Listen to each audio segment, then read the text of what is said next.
India is the greatest country. ఒక India 250 సింగపూర్తో సమానం. ఒక ఇండియా 8 జపాన్తో సమానం. ఇండియా జనాభా 102 కోట్లు. అమెరికా జనాభా 28 కోట్లు. 28 కోట్లలో ఒక బిల్ గేట్స్ పుడితే 102 కోట్లలో ఎంతమంది పుట్టాలి?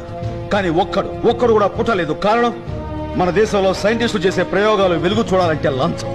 మేధావుల మేధస్సు మన దేశానికి ఉపయోగపడాలంటే లంచం. అందుకే సార్ భవిష్యత్ బిల్ గేట్స్ మన దేశం వదిలి పరాయి దేశాలకు వలస పోతున్నారు, అక్కడ రాణిస్తున్నారు. చెప్పులు కుట్టుకునే అబ్రహం లింకన్ అమెరికా అధ్యక్షుడు అయ్యాడు. మన దేశంలో అలాంటి అబ్రహం లింకన్ ఇంకా చెప్పులు కుట్టుకుంటూనే బతుకుతున్నారు. కారణం లంచం.